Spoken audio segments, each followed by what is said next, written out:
All right, guys, welcome this morning. I'm so glad that you were able to join us. We are actually in the middle of this 5-part series that is aimed at training and equipping us how to parent and mentor our kids, how to help them thrive at life. And whenever I say like your kids, you may be thinking like, well, I don't have children. No, you do have children, whether you have had a child or not, or you're currently in the parenting stage or not, because all of us have kids, right? It takes a village to raise a child. We all need each other. So whether you have a preschooler or elementary schooler or a middle schooler or a high schooler, whether you have a college student or an adult child, whether you are a grandparent or an aunt or an uncle, whether you work in children's ministry, whether you just have neighbor kids that keep running around all over the place and you don't know what to do with them, whatever your stage is in the relationship you have to kids, you have kids. They are your responsibility. All of us, we need each other, whether you are the parenting adult or you are somebody on the sidelines that is helping make this stuff happen. We need everyone to be on board with this thing of helping influence our kids and helping them thrive in the next life. So we're in the middle of this series, and we've called it "It's Just a Phase." And the reason we've called it that is because, we use that phrase sometimes to describe phases that we'd rather skip, like things that are a little more uncomfortable, right? Like the newborn phase, right? Nobody is sleeping ever. It's just a phase. Let's skip it. I'll check out. I'll sleep when I can, and we'll come back when it's the preschool phase. But that turns into the take your clothes off everywhere you are phase, and then you can't just skip that one. You have to engage with that one. So that's just a phase too, but you've got to engage. And then there's the elementary school phase where they think they know everything and it's impossible. You can't skip that phase either. And so we've kind of said, hey, it is just a phase, but at every phase, you have these distinct opportunities to leverage the things that are happening in order to influence the future. And if we know what those phases are, if we know what is happening with our kids, if we can engage them at every phase, we have tremendous opportunity to influence their future, to help them become the people that God has called them to be, not just when they're adults, but even as they are children.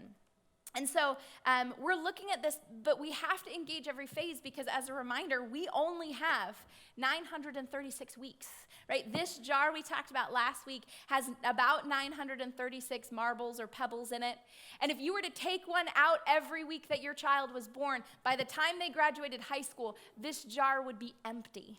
And so for some of you, you may be sizing up, okay, I have a preschooler that's about here. Middle schooler, you're halfway done. Right? And you're looking at your middle schooler and you're like, oh, shoot, they are not halfway done, right? And as they get into high school, that jar just gets lower and lower. And so we need to take an opportunity to engage at every phase, to be super, super intentional. And so last week we talked about knowing them at every phase, that to be the parent that God has called us to be means that we are training them for the Olympics that is called life. And if we're going to be the best coach we can be, if we're going to really, really engage them, that means we need to know everything about them. We need to know their weaknesses and their injuries and their strengths and what motivates them. And some of that plays into the individualistic nature and unique qualities of a kid. Every kid is different, so knowing their likes, their favorite colors, their dislikes. But it also means that we need to know the phase, the developmental phase that they are in the middle of, so we can understand what's happening beneath the surface. Because there's a lot of physical changes they experience, there's a lot of mental changes they experience, and there's a lot of cultural changes that they experience. And all of those changes crescendo into this big crisis of events for them. And if we know what that crisis is and we know the key questions that stir up in their heart during those phases, we can actually parent better. We can address those things better. We can pay attention better. We can play the role that we are called to be. Now, if you're like, whoa, that was a lot of information, I don't even know, go back. You can go onto our website at clarksburgchurch.com and you can actually watch last week's sermon and hear in the full all about those different phases. What are the key questions that our kids are asking? But today, we're actually going to talk about tending to the hearts of our kids at every phase. Now, as I was like, this happened last week, but this also happened this week. I had a little bit of a crisis of my own because as I'm preparing this, as I'm writing this, I realized that like while I'm qualified to talk about these things, I'm actually like also super not qualified to talk about these things. And here's kind of why. I'm qualified to talk about these things because like I've studied a lot of this and actually have taught a lot of parenting stuff at my former position, worked with birth through college and did all the parenting resources and all of those different things. So like I've studied this a lot. I've worked with kids. Like I said last time, I've been a lot of mentor. Like I've been the mentor for a lot of different kids at lots of different ages. And so have practiced this stuff and talked to them and engaged with them. But I also feel super not qualified to do this because I'm a parent. And as a parent, I very much recognize that my kids are a mess. Like, I'm a mess as a parent, and I don't do everything perfectly. And if you know my children, they don't do everything perfectly either. And so we're kind of in this process of training. Like, I never, ever, ever want anybody to look at what I do or what my children do and say, oh, they think she thinks she's got it all worked out. It's just a phase, right? Please don't ever think that because I don't.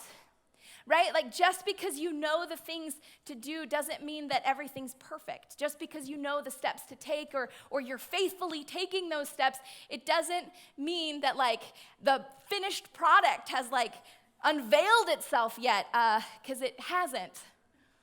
So I just want to confess my own inadequacy, my own places of weakness, so that nobody at any point thinks that I am coming up with this and saying like, hey, I've got it figured out, because I don't.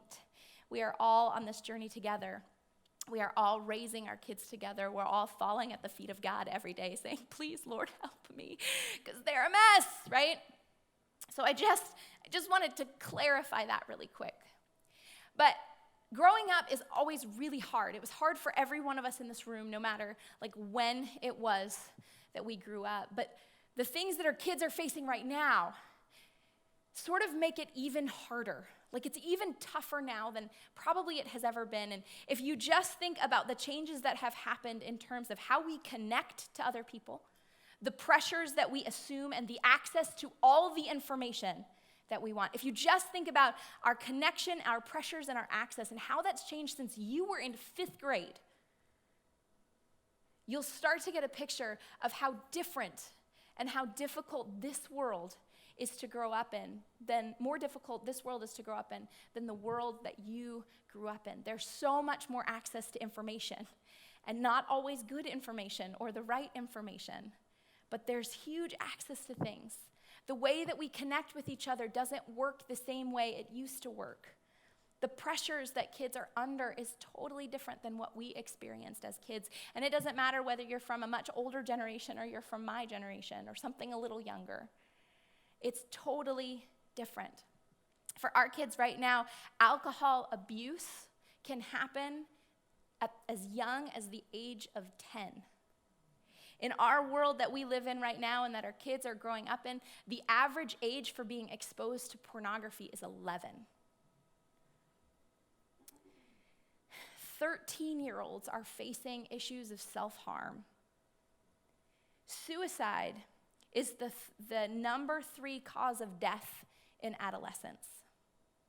Counselors are saying that depression and anxiety is on the rise in our middle school and our high school students. Now, without really understanding or going into all of the reasons why that is the case, the reality is that kids are under tremendous pressure and temptation and facing huge moral dilemmas at earlier ages than ever before. And this is why this is going to take all of us to be engaged to help our kids thrive, to help our kids live the life that we want for them, not just be able to pay their taxes and their bills and have a job, but what Jesus says is to live life to the full, to be connected to Christ and have a full life. And so when we really want our kids to avoid these things, and oftentimes there's like 3 tools that we have in our tool belt right off the bat to help them avoid these temptations and these pressures. Number 1 is we threaten them, or we raise our voice. Don't do that! That's a bad idea. Stop it. The other tool belt that we have typically is we bribe them or we lock them in a closet. In fact, I knew a student whose father had bribed her and said, hey, if you don't smoke pot or drink during high school, I will pay your entire tuition. You can go to any school you want to go to for college. It worked until she got into college. She was like, well, I did it. The other tool that we often have in our belt is guilt. We guilt our kids, we shame our kids into trying to get them to avoid those temptations and avoid those pressures. But the problem is that none of those three things actually help them navigate these issues, help them figure out how to go through and process through these dilemmas and avoid temptation and deal with pressure. Now, there's a story that I love, and I've actually shared it with you guys before, so if you've heard it, then you just have to sit through it and laugh because you have heard it before. But I love it because it gets at the heart of what we're talking about today. There was once this farmer and his wife lived on an apple orchard. And the wife loved these apple trees that grew in her backyard. She loved the idea of applesauce and apple pies and apple butter and apples with peanut butter, right? She loved all the apple things. And so she waited and waited and waited and waited for it to be fall, for the apples to appear. And they didn't. There was no apples on the tree. And so she went to her husband, the farmer, and said, why are there no apples on my apple trees? I want apples on my, and the farmer just said, I don't know what to tell you. I mean, it'll happen. Well, a whole year goes by, and she's waiting the next fall for apple cakes and apple butter and apple pie and apples with peanut butter, and no apples grew on her trees.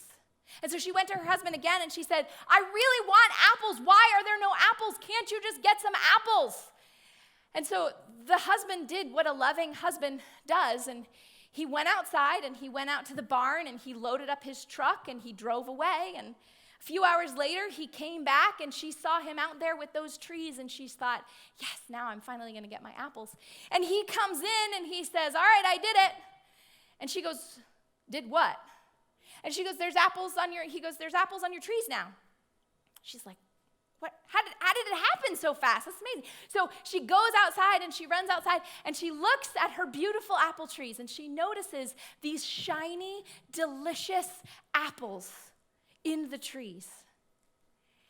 And she's like, how did he do that? He's like a miracle worker. This is incredible. And she gets closer and closer and closer, and only to realize that he had taken a hammer and nails and nailed each one of those apples into the apple tree. And she goes, what did you do? And he goes, you wanted apples? I gave you apples. Now, all of us can recognize, like, that's not the way to get apples in your apple tree. If the apples aren't growing, there's something wrong with the root of the tree. There's something wrong with the soil of the tree. Something has to happen at the core, at the heart of that tree. You can't just nail apples up there. But so often, us as parents and us as mentors, we think that if we can just control the apples in our kids' life, the fruit in their life, the behavior in their life, that somehow we've done a really good job producing great kids.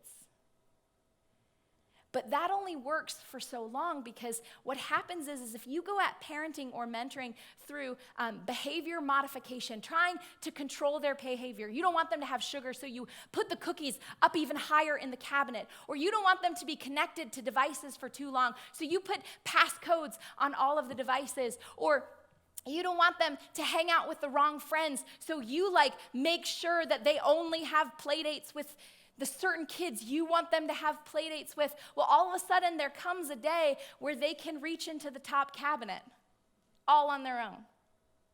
And they have access to devices at school and friends' house, and they don't have passcodes on them. And you'll have a really hard time controlling all of the play dates and every kid that they engage with when they're at school for 6 to 8 hours a day.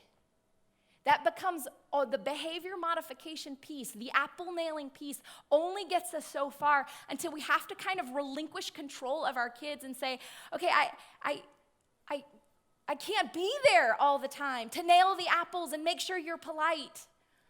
And so at some point, us as parents and mentors, we have to go deeper than just making sure that our kids act right in front of us. They behave properly in front of us. Apple nailing is super temporary. Just like fruit, it's like putting fruit on a tree without dealing with the root of the problem. It's really tempting to control kids' behavior without dealing with the heart of the problem. But if we only ever deal with behavior, they're never going to be able to figure out how to navigate the things that are going to come up in life, how to navigate these moral dilemmas.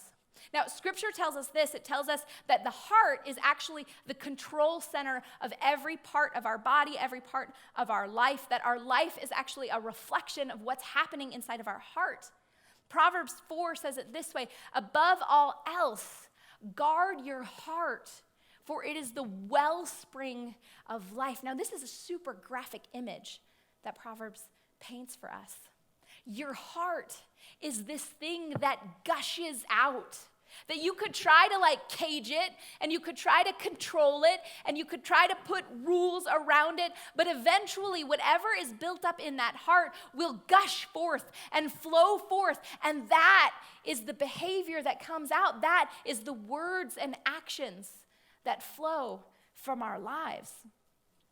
It's going to burst forth in either glory or muck, depending on what is going on there. Because our heart controls how we behave and what we do and what we express, we have to pay attention to the orientation of our heart. In fact, Jesus even says it this way. He may tell a better story than my apple nailing story. He says that a good man brings good things out of the good stored up in his heart, and the evil man brings evil thoughts out of the evil stored up in his hearts. For out of the overflow of his heart, the mouth speaks. Now, so often, I think I've heard this verse a lot applied to ourselves. Like, hey, you need to pay attention to where your heart is, what are your actions, all that kind of stuff. But let's turn it a little bit. Let's apply it for a second to parenting and mentoring. Apply it for a second to our kids' lives. And all of a sudden we realize that the behavior that flows forth from them is not actually the main issue.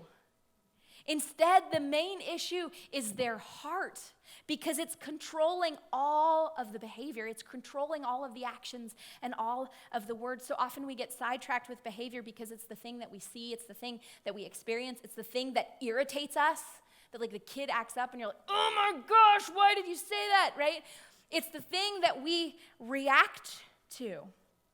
And so we fool ourselves into thinking that if we fix the unacceptable behavior and make it more appropriate, that somehow we have fixed the problem.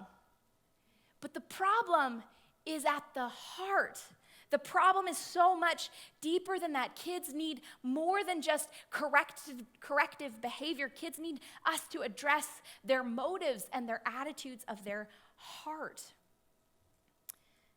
So you probably have experienced this firsthand whenever you've tried to make a kid apologize for something. Right? They hit somebody else, and then all of a sudden it was like, say you're sorry. I'm sorry, right? Okay, no. Say it right. Sorry, right? So it's one of those things where right there we know that just because they said sorry, their heart is still like, I hate you. I'm glad I did it, right? And so we know this as parents, but we're like, I don't know how to get at your heart. How do I change that? How do I make you really know that you should feel sorry about it and not just say it? Well, if we start thinking about all of the things, all of the interactions we have with our kids, all of the conflict we have with our kids through the lens of what's happening in their heart rather than what's happening with their behavior, we begin to see all the things differently. Think, for example, this is something that always happens in my house. I know I'm not the only one. Like a kid, like you're doing something in the other room and there's two kids playing in the other room and all of a sudden you hear this blood-curdling scream that like could only mean that somebody's arm like exploded off of their body. Like it was that like vicious of a scream. And you're like, oh my gosh, and you jump up and you run into the room. What happened? What happened? What happened? And well, what happened is that one kid had a toy and the other kid wanted the toy. And let me just add that this toy nobody has cared about for months, but all of a sudden it is the toy that we need to have, right? And so the one kid had it, the other kid wanted it, so he like did something in order to get the toy, whether he hit them or grabbed it or whatever. And now they are wrestling on the floor, like gouging each other's eyes out, trying to get this toy. Now, if we come at this from a behavioral perspective, our question often will be, well, who had it first? Who had the toy first? Like, who had it and then who took it? Which is fine. That's a justice question. This is a quick side note. The problem with that becomes that we're actually teaching our kid, hey, make sure you grab everything and all the things as fast as you can. Because in this life, you will only get to keep the things that you have grabbed first before anybody else. I just don't know that this is the lesson that we want to be teaching our kids. But that is what we're teaching them when we ask that, like, who had it first, right? But if we shift our lens and shift our perspective and all of a sudden look at the heart motives and attitudes behind what's happening in that situation, we see something totally different. We actually begin to see that there are these two kids that, although they are taking on different roles, are both sort of have the same heart attitude. They're looking at the other person and saying, I'm better than you. What I need is more important than what you need.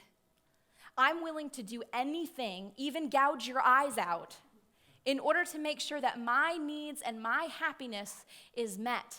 I hate you so much that I would do anything to keep you from getting the thing that you want.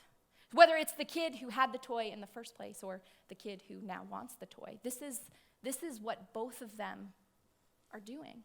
And so all of a sudden we have this way of seeing like, you're both offenders. Like, there's not one person who's in the right and one person who's wrong. You're both wrong. You're both wrong. Your attitudes and the motives and of your heart are both being selfish, are both being filled with hate, are both being poisoned. You're both wrong. And then we're able to see that we can't just address the behavior on the surface, because if we just address the behavior on the surface, we actually miss this opportunity to minister and tend to their hearts. We miss this opportunity to expose their motives and their attitudes and start shaping and influencing what's happening underneath, regardless of the fact that their storyline is different. They both have the same thing going on. Now, last week we talked a lot about like the mental and physical developments that happen in a kid's life. Now, generally, for the most of the time, those things happen pretty automatically. Like, you can't stop that from happening without some sort of outside intervention, or unless there's something wrong with the development of that child. Physically and mentally, they will continue to develop. But when it comes to their heart development, the attitudes of their heart, those are not automatic. Those don't just like keep happening. They actually, there's a whole bunch of studies that show that unless there is a relational component helping that child develop the attitudes and motives of their heart, they actually will keep decreasing. And I know that we've all interacted with a lot of adults who are like heart development stunted, where they just don't really know how to engage. Their motives are stunted about the age of 2. And that happens to our kids. See, God has created us in a way that in order for our hearts to be developed, there's some sort of relational investment that has to happen. There's a relational investment that has to happen. It doesn't happen on its own. And so our kids need guides. They need guides in parents and other adults to come alongside them and help them decipher these things, to help them expose the tendencies and attitudes and motives of their hearts. So how do we do that? How do we be those guides who help expose those things, whether they're 2 or 10 or 16 or 18 or 27? How do we do that? Well, you have to get them to see their heart. You have to get them to see and reflect on what's happening inside of them. See, it's our nature to think that we're always in the right. I'm right, you're wrong. I'm smart, you're dumb. That is our natural tendency. And so we have to get them to see what's really going on in their heart, which a way to describe that is this word confess. We have to get them to learn to be confessors, how to confess well. And what I mean by confess is this: to take personal responsibility or to own personal responsibility for the words and behaviors without excuse or blaming others. To take personal responsibility for their words and behaviors without any excuse or blaming others. Now, I don't know if you're thinking the same thing I thought when I first heard this, because I'm like, okay, wait a second. I have a hard enough time getting them to say, sorry, right? How am I supposed to actually get them to take ownership without blaming someone else? Because if you've ever tried to correct a kid, oftentimes it turns into a big blame game. Well, he did this and she did this and your fault, you did this. Mom, you made me do this. Oh my gosh, how many times have I heard that? So how do we get them to confess, to own personal responsibility for their words and their actions without excuse or blaming others? Well, this is how. First, you get a big roll of duct tape. Just kidding. It's a joke. There's this guy, his name is Paul David Tripp, and I have to mention him because I have to credit him for these things because I didn't make this up. Paul David Tripp wrote this phenomenal book. He traveled around the country and did a whole bunch of parenting conferences, and he wrote this book called Parenting, 14 Gospel Principles that Will Change Your Family. And really, it's good. It's a good book. I think he's super smart when it comes to all of these things. And he says that in order to help kids confess, in order to help sort of get them to look at their heart and expose their attitudes and their motives, we actually have to help them connect their thoughts and feelings that are behind their actions. And he suggests doing this in 5 questions, through this series of 5 questions that take place after something has happened, but once there's a lull. So, right, when your kid has just punched the other kid in the face, there's this emotional thing of like, oh my gosh, what are you doing, right? But after that's over, right, once we've all calmed down, once we've cooled down, to have a conversation with our kids that is framed through these 5 questions. Now, I have used this with preschoolers. I've used it with elementary school kids, with middle schoolers, and high schoolers, right? You can even do this with adults. I've done it with my own kids. I've done it with other people's kids. Now, it's not, well, I'll talk about that later. It's not automatic, but it is super helpful to get them to start thinking about their hearts. And you can even use this with adults, too, if you mentor adults. This is super helpful to help them start to process and think through what's going on under the surface.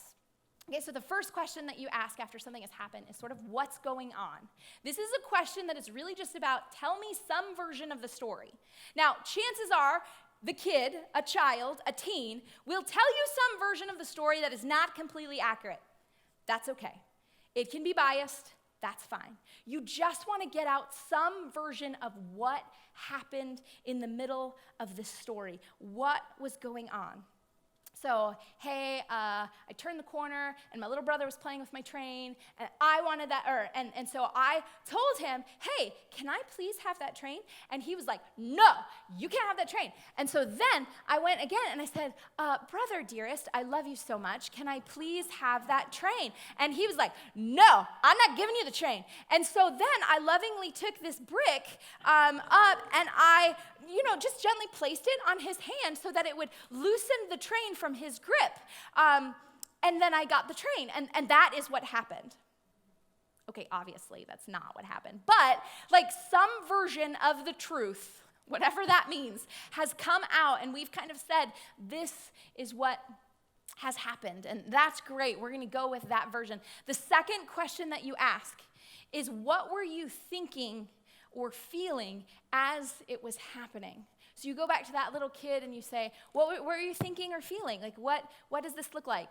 And they say, okay, well, when I saw him with the train, I was mad. I was mad that he had the train. Now, the order of these questions are really important, but the vocabulary you use can actually change based on the age that you're dealing with. So you can fancy it up for high school students. You can dumb it down for preschool students, or simplify it. I shouldn't have said dumb it down. I should say simplify it for preschool students. What were you feeling? I was mad. Now, the reason that this question is so important is because it gets at the heart of what's going on. It gets at that control center. Now, some kids are going to answer with a feeling. They're more feeling kids. You'll have to figure this out for your own kids. Or some of them are thinking. I was thinking I wanted that, right?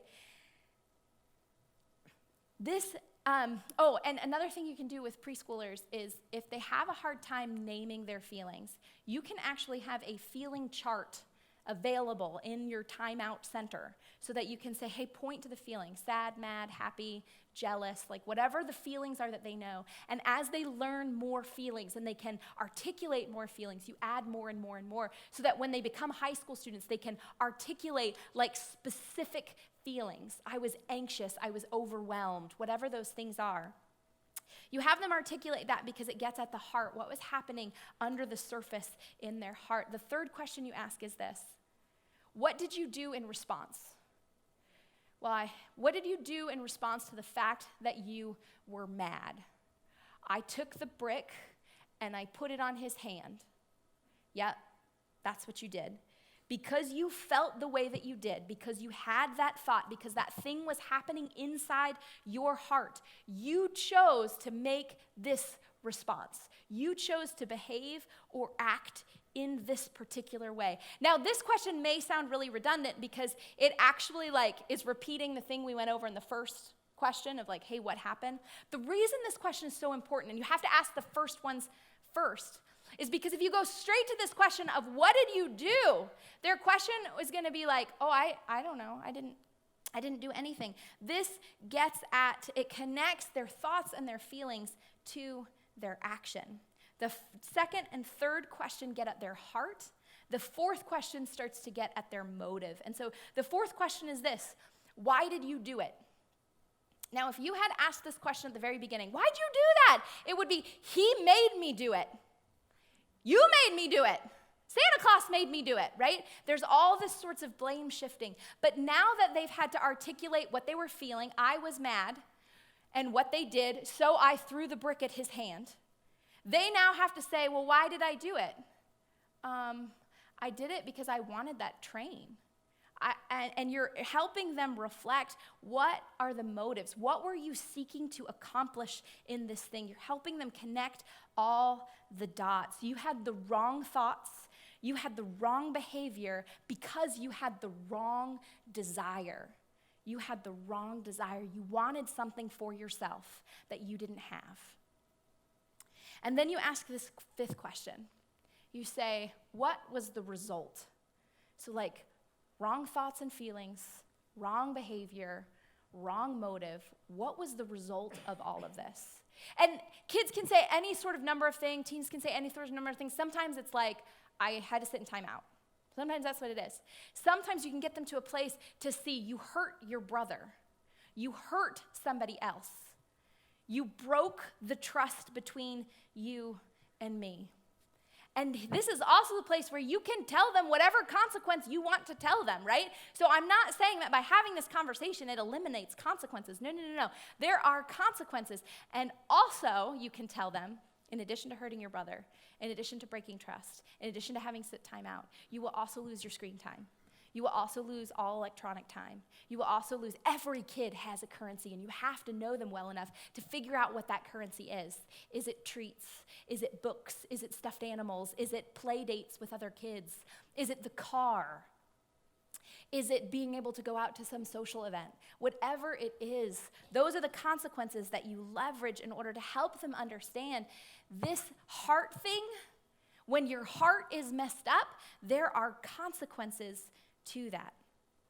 Now, even if their answers are shaky or iffy. That's totally okay. It's still really important to go through this process. And when you first start asking these questions in response to behavioral things, it's going to be super disjointed. You're going to feel really awkward, and your kid's going to be like, why are you asking me this? What's the deal? What's going on? It's going to be like trying to solve algebra problems, like for the first time, and you're like, I don't really have a clue what I'm doing. That's okay. Keep doing it. Keep practicing it. It gets even easier. When we first started implementing this, my oldest was 4. Actually, she might have been 3, but this happened when she was 4. And typically when we asked these questions, it was, what happened? Well, there were rainbows and there were butterflies everywhere, and then a unicorn came and pooped in the middle of the floor, and that's how the poop got there. I don't know what to tell you, right? So like the stories were ridiculous and crazy. But then came the day, but we were persistent, we kept going after it, and then came the day when she had hit her sister. And it finally came out. I said, what were you thinking? What were you feeling? And she said, I was jealous of her because you always help her with everything, and you never help me with anything. And so I hate her, and I wanted to hurt her because I was mad at her because you never pay attention to me. Oh, let's deal with that. Let's engage that. These are our opportunities for ministry. These are our opportunities to tend to the hearts of our kids. Now, that doesn't mean that we always get there with these conversations. Sometimes it is just a quick conversation. There was really nothing there. They really just wanted the train, and there's not really much.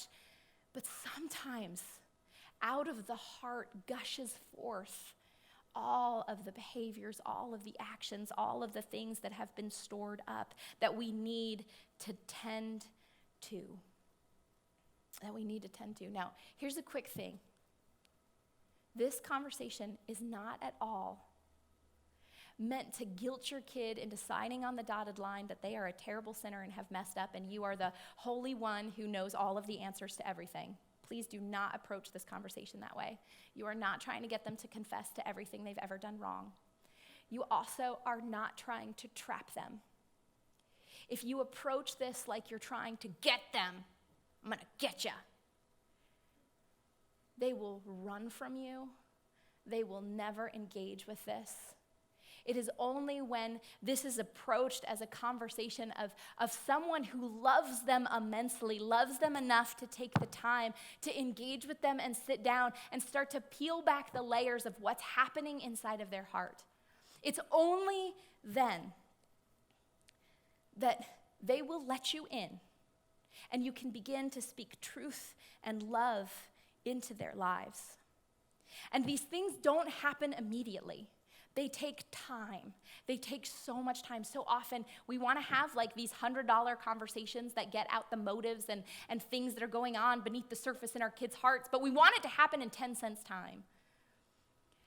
But these sorts of tending the heart thing, this costs us. It costs us time, it costs us money, it costs us sacrifice. It costs us taking a break from hanging out with our friends and actually dealing with the problem. It costs us laying down the TV remote and going over and say, hey, we gotta engage this a little bit more. It costs us being late to different events, having our name on the line because we needed to tend to this moment. It costs us. Now, I often like to compare it to flossing your teeth. There are really 2 ways to floss your teeth. You do it once every 6 months, right before you go to the dentist. Or you do it every day. When you do it once a month, right before you go to the dentist, your gums bleed, they swell. The dentist looks at them and says, have you been flossing? And you say, of course I have. And the dentist's like, no, you haven't. Because the evidence is it's ineffective. It doesn't work. You're just like checking something off the list to make yourself feel better for a second. But when we do these things daily, when you floss daily, it takes self-discipline, it takes commitment, it's really mundane, it can be boring sometimes, but man, it's effective. And so when we tend to our kids' hearts, if we do it once every so often, if we do it once every 6 months, once when the big things happen, they sneak out of the house, they get drunk, they do whatever the big thing that you would say is, they steal the car, that would be a big thing. If you do it only then, generally there's going to be some blood. It's going to be pretty ineffective. But if you do it on a daily basis where our kids get used to having these conversations of reflecting on their heart, of being able to own their thoughts and their emotions and connect them to their behavior, that's when heart transformation begins to happen. It happens over time. Now, as adults, we're going to turn a little bit again. As adults, we are really good at behavior modification for ourselves. We're really good at knowing what to say, when to say it, what to do, when not to do it, to hide sort of some of the things that have built up in our hearts. We're really good at that. But this principle is still true, that out of our hearts, we live our lives. Out of our hearts, the rest of our lives gush forth. And why this becomes really critical when we're engaging with mentoring or parenting kids is that we cannot tend to our kids' hearts beyond the places that we have tended to our own hearts. And so if we have not taken into account and reflected on what motivates us, like what's happening inside of us, we can't teach our kids how to do that. They will get stunted wherever we are stunted. And so we need a guide. Just like they do, we need a mentor to help us think through and process through and develop our hearts. Now, we need each other to be those mentors, to call ourselves out and say, hey, what is going on in your heart? Why did you say that? What were you feeling or thinking when you had that response? We need each other. We need people to do that. But we also need God. We need God to be the one who is our ultimate guide, the ultimate one who searches our hearts and knows what's going on and brings stuff to the surface to say, hey, do you see this? Do you see this anger? Do you see this hatred? Do you see this jealousy? Do you see what's going on? And it's spilling forth in all of these different ways. We've got to tend to this. The cool thing is that when we go before God and we say, hey, God, there's anger in my heart, there's jealousy in my heart, there is gunk and muck. The coolest thing is God doesn't come to us and then heap down consequences and say okay, that's it, I'm taking this away and I'm taking this away and you can't do this anymore and all of these things. He doesn't respond with consequences. Instead, how he responds is with love and grace and mercy. He lavishes us with love and grace and mercy when we confess that there's something in our lives that is not what should be there, that is not of him. And so we need to run to God, to run to him to be our God, to be our guide as he tends our hearts. Now, for some of you, you may be thinking, well, I was just in this for my kids. I just want to know what to do with my kids, sure, but unless they have a great example, unless they have a parent or a mentor whose heart is being transformed by God, their hearts will never be transformed by God. We can't lead them to where we haven't been. So the reason Jesus can send down his grace and his love to us instead of consequences is because Jesus came. Jesus was the one, his son, who took the consequences. Jesus died so that we could have the grace and the mercy. Jesus was rejected so that we could be accepted as sons and daughters. Jesus was broken so that our hearts could be made whole. And then he didn't stay there. He resurrected. He went back to the Father, and then he sent the Holy Spirit to dwell in the people who would follow him, to be the one who was the permanent guide that would speak to us in the stillness, that would speak to us as we go through our lives and say, hey, this isn't supposed to be here. Let me do a work. Let me tend to your heart. And so, guys, this morning, we're going to have an opportunity to respond to our God. And you can respond in a couple ways. There's communion up front here if you would like a tangible representation of saying, God, I want you to come and dwell in me. You can put a prayer request on the cross. You can light a candle as a dedication to say that you will pray for somebody over the course of the week. But I want to invite you to respond to God. Whether that is, God, help me see my kids' hearts. Would you empower me to be able to navigate these conversations to help them? But maybe also the prayer and the response is, God, would you tend to my heart? Would you lavish me with your grace and your mercy? Would you bring to the surface the things that I need to lay before you so that we can tend to the hearts of our kids at every phase? Guys, would you go ahead and pray with me? Father God, we thank you so much that you don't ask us to do this parenting thing on our own. You equip us with other people to come alongside of us, but even more importantly, you equip us with your Holy Spirit. You equip us with your grace and your mercy. And so, Father, would you please in this moment, would you rise to the surface the things in our own hearts that we need to lay before you, that we need grace and we need mercy, so that we can parent our kids well, so that we can help them live a life that is directed towards you, live a life that is full of you, that they can live a life to the full. Father God, in these next moments, would you bring us to your cross? And would that not be a condemning cross, but a cross that is filled with grace and mercy? Father God, we pray all of these things in your holy and precious name. Amen. All right, guys, would you stand as we worship together?